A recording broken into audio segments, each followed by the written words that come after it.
চলো আজকে রেসিপিটার নাম হলো ভাজা মশলাই মুরগি। তো উপকরণগুলোর সাথে পরিচয় করিয়ে দিই।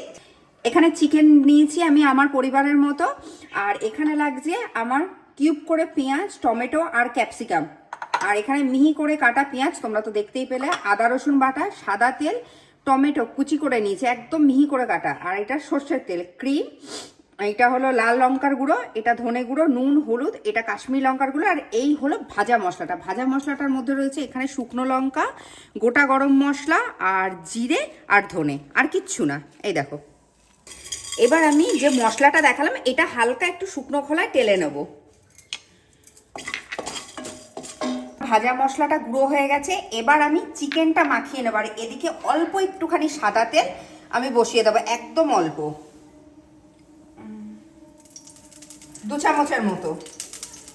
এখানে এই যে ডুমো করে যে পেঁয়াজ, ক্যাপসিকাম আর এই যে টমেটোটা কেটে রেখেছিলাম, এই যে 2 চামচ যে তেলটা দিয়েছি সেটা হালকা আমি একটু ভেজে নেব। ভাজা বলতে একদম হালকা।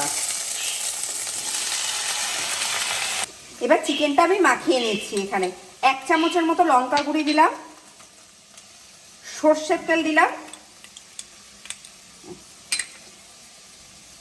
নুন দেব, হলুদ গুঁড়ো দেব,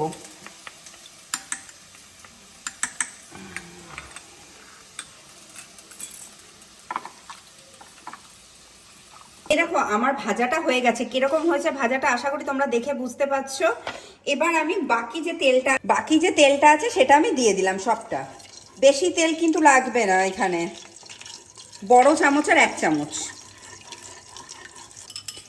তেলটা গরম হয়ে গেছে, বেশ খানিকটা পেঁয়াজ কুচিয়ে আমি দিয়ে দিলাম। আচ্ছা, তো আমি এখানে কুচিয়ে নিয়েছি, তোমরা চাইলে এখানে পেঁয়াজ বাটাও দিতে পারো, বেশ অনেকটা। কিন্তু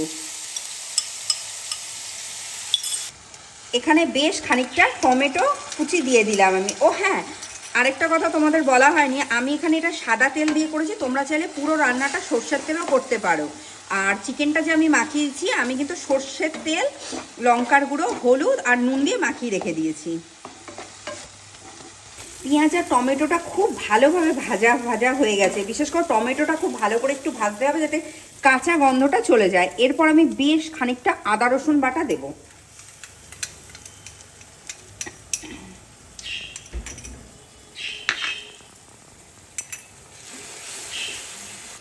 ধনে গুঁড়ো দিলাম, এখানে কিন্তু জিরে গুঁড়ো আমি দিচ্ছি না, ঠিক আছে। আর এই যে এখানে কাশ্মীরি লঙ্কার গুঁড়োটা একটু দিলাম, একটু রঙের জন্যই দিলাম, অপশনাল, দিতেও পারো নাও পারো। আর এই যে ফ্রেশ ক্রিমটা আমি দিলাম। মশলাটা আমার একদম কষা হয়ে গেছে। এবার যে আমি যে মাখানো যে মুরগিটা ছিল সেটা দিয়ে দিচ্ছি।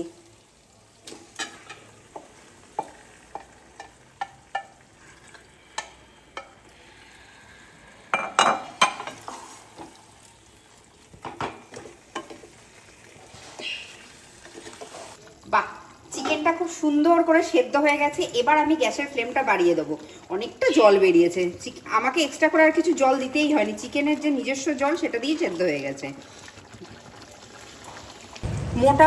মোটামুটি না, ভালোই আমার চিকেনটা সেদ্ধ গেছে। এবার আমি যে এই যে মশলাটা করেছিলাম, ভাজা মশলাটা, এই সব মশলাটা দিয়ে দিচ্ছি। এটাতে চিকেনের যা স্বাদ আসবে।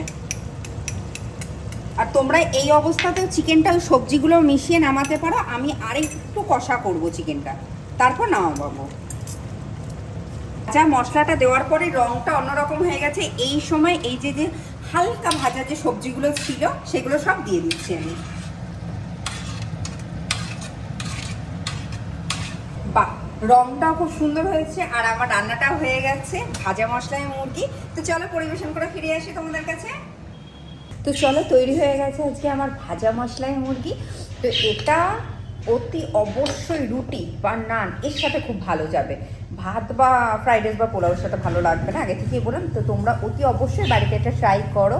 আর আজকের রান্নাটা, আজকের ভিডিওটা যদি ভালো লেগে থাকে, অতি অবশ্যই তোমরা আমার চ্যানেলটা সাবস্ক্রাইব করো, শেয়ার করো, লাইক করো, আর প্রচুর কমেন্ট করো। আর আজকে একটা ভালো মজার কথা আছে, যে আমার ক্যামেরাম্যান, ও তো চিকেন খেতে ভালোবাসে, মানে এটা ধরনের খাবার আজকেও খাবে না। তো পুরো খাবারটা আমি একা খাবো, ওকে দেখিয়ে কত ভালো লাগছে বলো তো এরকম। তো চলো, আজকের ভিডিওটা এখানেই শেষ করলাম। তো আর যদি কিছু ভুলে থাকে নিজের ভেবে ক্ষমা করো। আজ তাহলে আসি।